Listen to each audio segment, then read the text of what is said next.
El MBA, siglas en inglés de Maestría en Administración, más útil y práctico, sin endeudarte, sin perder años y por el precio de un libro.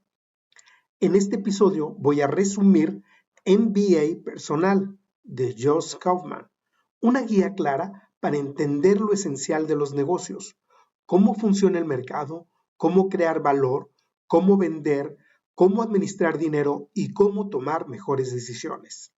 En pocos minutos te compartiré sus ideas clave aterrizadas a la realidad de las pequeñas y medianas empresas, para que aprendas y apliques con máxima eficiencia y mínimo esfuerzo. Soy Octavio Landa, de Landa Empresarial. Convierte tu camino al trabajo en una escuela de negocios. ¿Qué pasaría si de pronto resulta evidente que el 99.9% de las personas en el mundo están biológicamente programadas para rechazar cualquier intento de venta? Híjole, pues es una estadística que asusta bastante, la verdad. Sí, totalmente. Y es que por lo general cuando se habla de una educación en negocios de primer nivel, existe esta expectativa de exclusividad, ¿no? Como si fuera un club secreto. Claro, el famoso mito del diploma. Exacto. Existe la idea de que al pagar más de $150,000 y recibir un pedazo de papel enmarcado de una universidad de élite, de repente por arte de magia obtienes la fórmula secreta para el éxito absoluto. Y es una ilusión sumamente reconfortante. O sea, a nivel cultural nos encanta creer que el éxito empresarial está reservado únicamente para quienes tienen acceso a conocimientos esotéricos o supercomplejos. Les da una excusa perfecta. Ajá, justifica por qué iniciar un proyecto parece tan intimidante para la mayoría. Pero luego la gente se adentra en el mundo real, digamos, al mundo de las pequeñas y medianas empresas, las famosas pymes, y esa ilusión académica se desmorona por completo en la primera semana. Se hace pedazos. Porque, a ver, el diploma en la pared no paga la nómina, ni te resuelve el problema de un cliente furioso un viernes por la tarde. Definitivamente no. Así que hoy, en esta exploración a fondo, tenemos una misión táctica muy clara.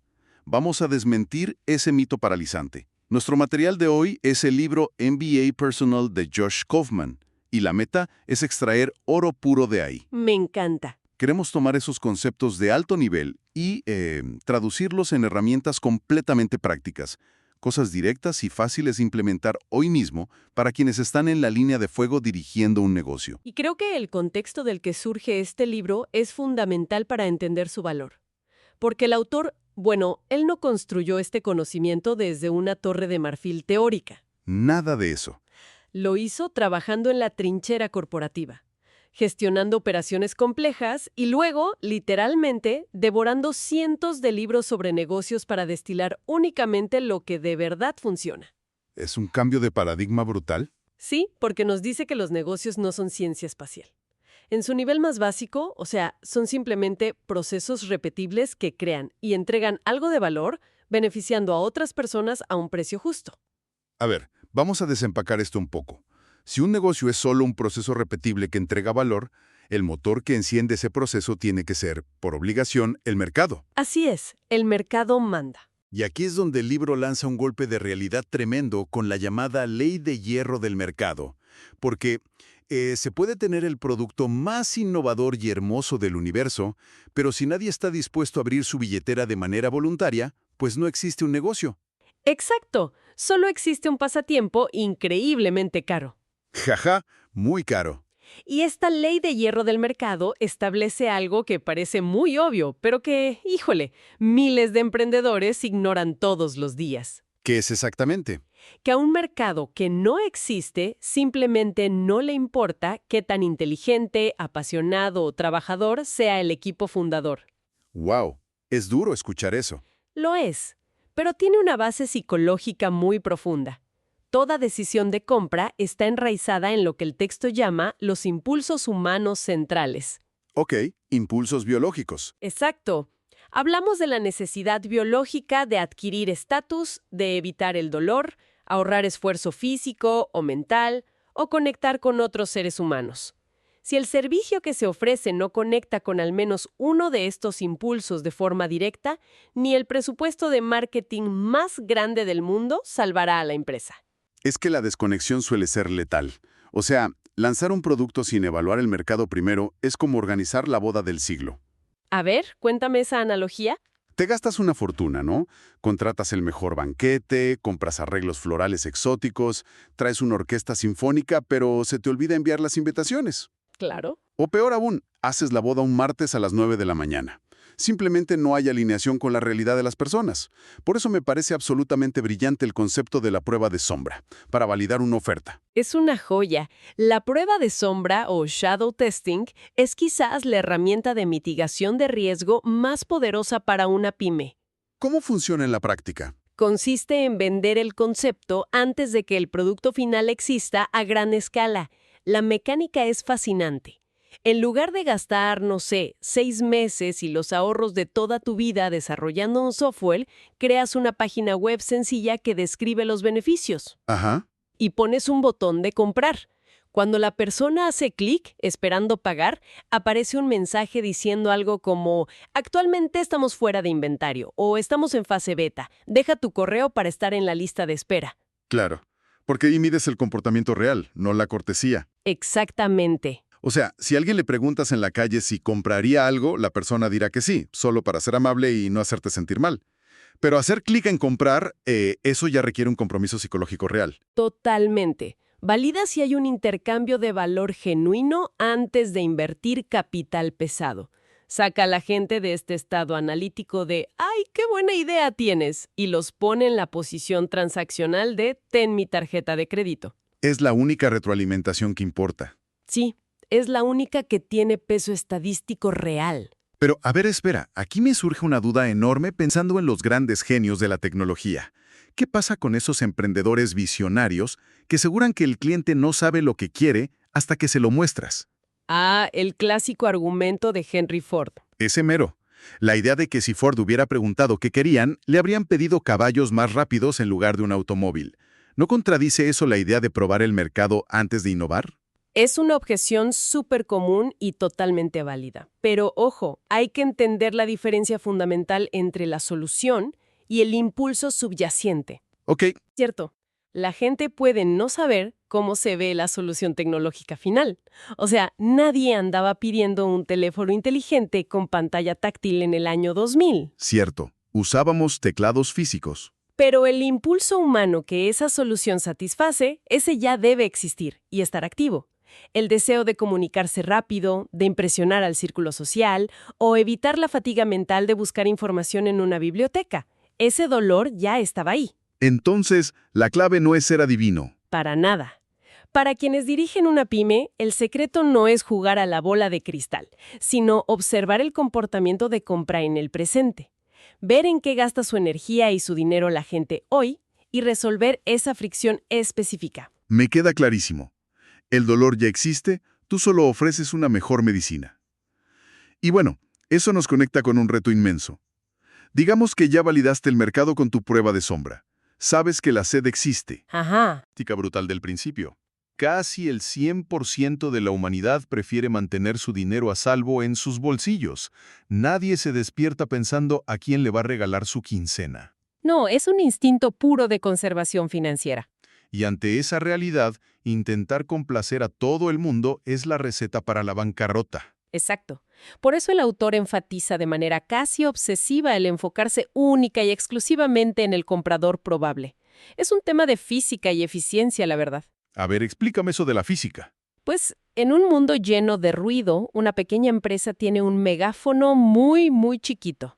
¿Para qué gastar recursos intentando convencer a alguien que no tiene ni el problema ni el interés? Claro, ¿le hablas a la pared? Mejor enfocas todo a ese grupo demográfico que ya está buscando activamente una solución y que de hecho está sufriendo por no tenerla. Es enfocarle energía donde rinde. Pero, incluso cuando encuentras a ese comprador probable, entra en juego una actitud defensiva instantánea. Es irónico, porque a los seres humanos nos encanta comprar. Adoramos la inyección de dopamina de adquirir algo nuevo. Uy, sí, abrir un paquete nuevo es lo máximo. Totalmente. Pero odiamos profundamente sentirnos manipulados. Odiamos que nos vendan. Y ese fenómeno psicológico se conoce como resistencia a la persuasión. Es un mecanismo de defensa evolutivo. O sea, cuando sentimos que alguien intenta influir en nosotros para su propio beneficio económico, automáticamente levantamos un muro. Nos volvemos súper escépticos. Empezamos a buscar las letras chiquitas del contrato. Y el libro de Kaufman ofrece un antídoto extremadamente poderoso contra este muro, que es la reversión de riesgo. Reversión de riesgo. Sí. En términos prácticos, significa que la empresa asume toda la carga del riesgo en la transacción para que el cliente sienta que no tiene absolutamente nada que perder. A ver, espera. Si soy dueño de una pyme con un flujo de caja limitadísimo, pues mis márgenes son apretados. Ajá. Si ofrezco una garantía incondicional del 100%, o digo, si no te encanta te devuelvo hasta el último centavo, ¿no ese es un suicidio financiero? Suena que estoy abriendo la puerta para que la gente se aproveche y me lleve a la quiebra en un mes. Y ese es, de lejos, el temor más habitual de cualquier empresario cuando escucha este concepto. Pero la psicología del comportamiento y, sobre todo, las matemáticas demuestran exactamente lo opuesto. ¿De verdad? Sí, el aumento drástico en las conversiones de ventas que generas al eliminar el miedo a comprar supera con creces ese pequeñísimo porcentaje estadístico de personas que podrían pedir un reembolso de mala fe. ¡Órale! Es una matemática basada en la confianza. Al remover el riesgo del lado del comprador y ponerlo de tu lado, la barrera mental simplemente colapsa. El cliente piensa, bueno, si no funciona, recupero mi dinero. Sería ilógico no intentarlo. Básicamente le cambias el chip. Cambias el ¿qué pasa si me estafan? Por un no tengo nada que perder. Exactamente. Para una pyme que necesita tracción, esta es una de las estrategias de crecimiento más rápidas, más baratas y menos utilizadas. Es brillante. Ahora pongamos el escenario ideal. El marketing es quirúrgico, tu reversión de riesgo tumba las objeciones y los pedidos empiezan a llover. El sueño de todos. O cualquiera pensaría que ya cruzaste la meta, que es momento de descorchar la champaña. Pero Kaufman advierte que, irónicamente, aquí es donde el caos operativo puede destruir a la empresa desde adentro. Totalmente. Si las ventas superan tu capacidad de entregar, el negocio implosiona. Es el famosísimo problema del éxito catastrófico. Pasar de la fase de atracción a la fase de entrega del valor es donde innumerables empresas prometedoras tropiezan y caen. Y es triste verlo. Sí, y aquí entra un concepto inmensamente liberador que en el mundo de las startups se conoce como ramen profitable y que el texto llama simplemente suficiencia. Suficiencia. Me gusta la palabra. Es el punto exacto calculado matemáticamente donde el negocio genera los ingresos necesarios para pagar la operación, cubrir un salario digno para quienes lo dirigen y hacer que el esfuerzo valga la pena, pero sin estar al borde del colapso por estrés. Y esto rompe por completo esa narrativa súper tóxica de Silicon Valley, ¿no? Esa idea de que solo los negocios que facturan cientos de millones de dólares o salen a la bolsa son verdaderamente exitosos. Totalmente. Desmitifica el hipercrecimiento. Puedes construir una pyme muy rentable que te dé una calidad de vida increíble con un equipo pequeño sin tener que conquistar el planeta entero. Qué alivio escuchar eso para la gente que tiene un negocio local. Sí, pero ojo, para mantener esa suficiencia sin que la operación diaria te devore la vida personal, hay que controlar de forma implacable la carga del proceso y eliminar la fricción. ¿Fricción te refieres a los cuellos de botella? Ajá.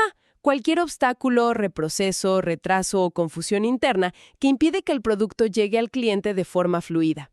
Y bueno, el arma secreta para lograr esto no es un software carísimo. ¿Entonces qué es? Son los procedimientos operativos estándar y las listas de verificación. Las famosas checklists, que, por cierto, a veces tienen muy mala fama porque suenan a burocracia súper aburrida. Sí, la gente las odia a veces. Pero pensemos en una analogía que va más allá de un manual de oficina.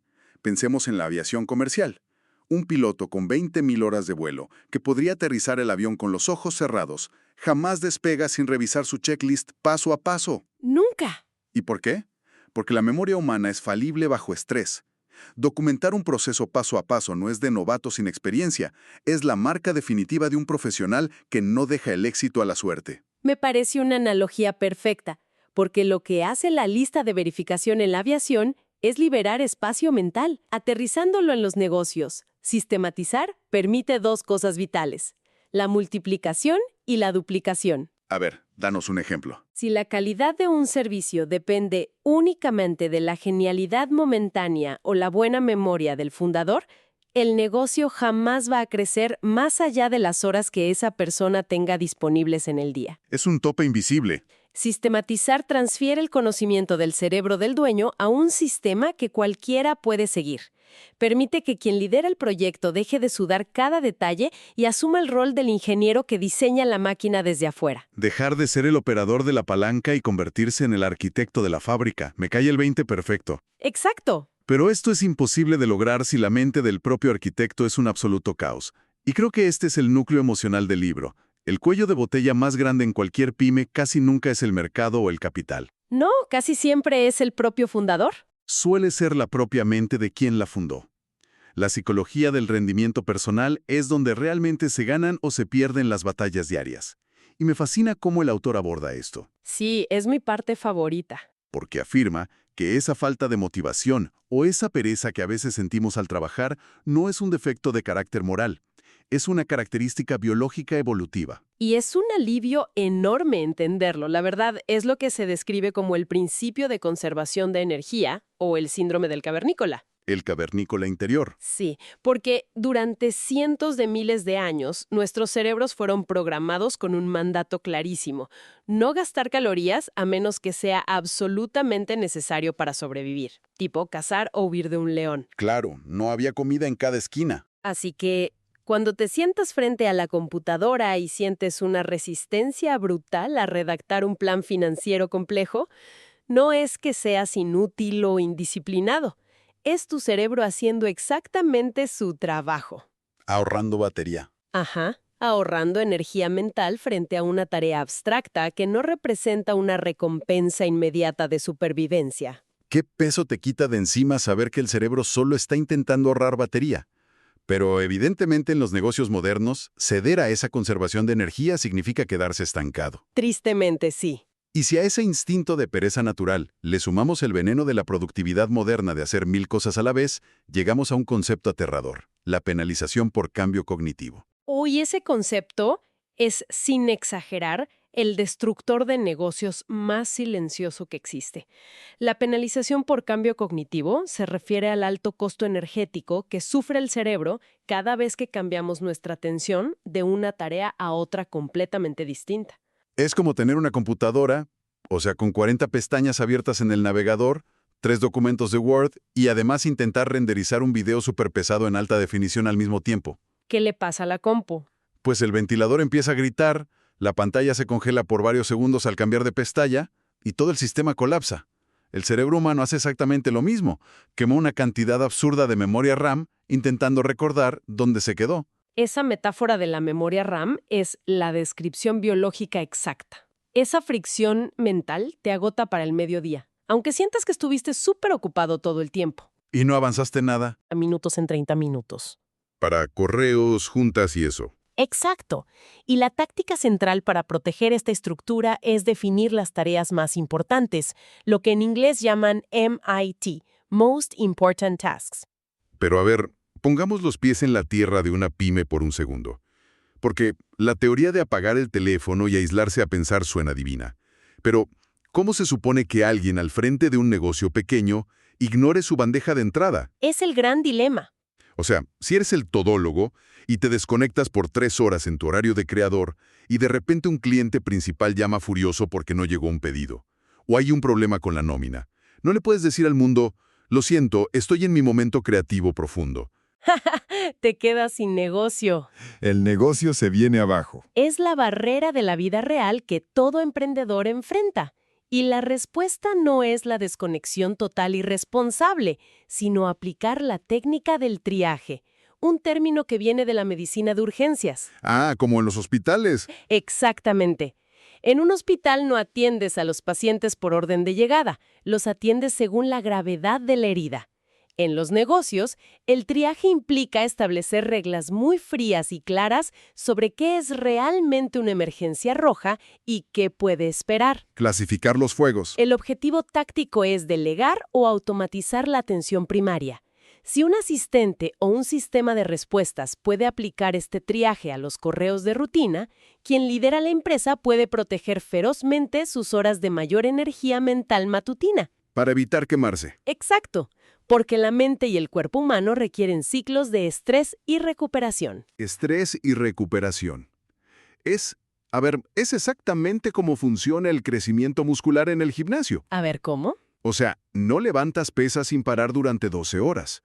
Haces el esfuerzo intenso, el músculo se desgarra, y luego requiere descanso absoluto para crecer y volverse más fuerte. Operar un negocio al 100% de capacidad todos los días, sin descanso, solo garantiza una fractura en el sistema. Totalmente de acuerdo. Entonces, si damos un paso atrás y vemos el panorama completo, ¿qué significa realmente todo este conocimiento destilado del MBA personal? Pues que construir y dirigir una empresa se trata, en esencia, de resolver problemas y mejorar la vida de otras personas de una manera ordenada y rentable. Tener éxito. Lo que se requiere es entender los mecanismos, tener la valentía de salir al mundo real, medir cómo responde la gente y ajustar el rumbo con lógica, no con emociones. Exactamente. Pero recordemos que la información teórica por sí sola es solo entretenimiento. El conocimiento únicamente adquiere valor real cuando cruza la línea hacia la aplicación práctica. 100%. Y por eso, para honrar la promesa de entregar oro puro, vamos a condensar los aprendizajes en un plan de acción directo, una serie de sugerencias prácticas que cualquier persona escuchando esto puede y francamente debería poner a trabajar a su favor hoy mismo. Me parece excelente. Esta sería la hoja de ruta inmediata. Primera acción indispensable, lanzar una prueba de sombra. Antes de gastar un solo peso más en inventario o desarrollo, se debe crear una página de venta sencilla para medir si los clientes realmente están dispuestos a hacer clic en el botón de pagar. Validar con acciones, no con opiniones. Exacto. Va la segunda acción. Identificar con lupa al comprador probable. Se acabó el desperdicio de tiempo y dinero intentando convencer a todo el mundo de que el producto es genial. Hoy mismo hay que redefinir la estrategia para hablarle exclusivamente a la audiencia que ya tiene el problema y busca desesperadamente una cura. Buenísimo. Tercera táctica de alto impacto. Redactar una política de reversión de riesgo. Hay que analizar cuál es el mayor miedo que detiene a un prospecto antes de comprar y diseñar una garantía audaz e incondicional que absorba ese miedo. Hacer que decir no a la oferta sea más difícil que decir sí. Tal cual. Cuarto paso, y este es crucial para no volverse loco operativamente. Crear 3 listas de verificación maestras. Solo 3 para arrancar. Identificar los 3 procesos internos que más dolores de cabeza, quejas o pérdida de dinero generan cuando alguien del equipo comete un error. Y documentar el paso a paso preciso para estandarizarlos para siempre. Quinta acción. Esta es financiera. Calcular el número exacto de suficiencia. Sentarse con Excel y determinar la cifra mensual real que se necesita para cubrir la operación completa del negocio, pagar un buen sueldo personal y tener un margen de seguridad. Saber esa línea de meta elimina por completo la ansiedad de creer que siempre se necesita más. Paz mental, básicamente. Sí. Sexta táctica de productividad. Definir las tareas más importantes la noche anterior. Antes de ir a dormir, anotar en un papel las 2 o 3 acciones críticas que moverán la aguja del progreso al día siguiente. Y la regla de oro es ejecutar la primera de ellas a primera hora de la mañana antes siquiera de abrir el correo o ver WhatsApp. Y finalmente, séptima acción. Implementar la protección por contextos. Bloquear en el calendario horas específicas para trabajo profundo en modo creador y agrupar todas las reuniones y correos para la tarde. Evitar a toda costa esa devastadora penalización por cambio cognitivo. Son 7 engranajes que, al ajustarlos, transforman el esfuerzo bruto en resultados exponenciales. Porque una vez que entiendes cómo funciona realmente la máquina de los negocios por dentro, pues el miedo desaparece y es reemplazado por la estrategia. Así de simple. Pero para cerrar esta exploración a fondo, quiero dejar una última idea flotando en el aire para quienes nos escuchan. El libro menciona conceptos filosóficos profundos hacia el final, como la falacia de la llegada y el camino medio. Ajá. Y al pensarlo, me hace plantearme un replanteamiento total del éxito. ¿Qué pasaría si el objetivo final y verdadero de tu negocio no fuera escalar infinitamente, abrir sucursales en cada esquina o dominar el mercado global hasta el agotamiento? Es una gran pregunta.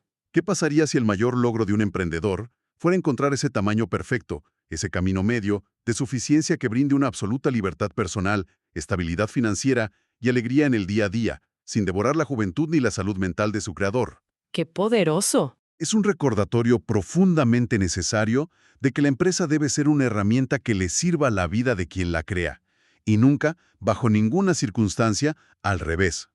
Una idea para reflexionar mientras continúan construyendo su propio camino. El autor argumenta que el éxito empresarial no requiere títulos costosos. Sostiene que la autoeducación dirigida es más efectiva que los programas académicos convencionales. Escuchaste varias acciones prácticas, pero quiero que recuerdes algo importante. Elige una sola acción, escríbela y llévala a la práctica. Yo soy Octavio Landa y esto fue Eficiencia Empresarial. Convierte tu camino al trabajo en una escuela de negocios.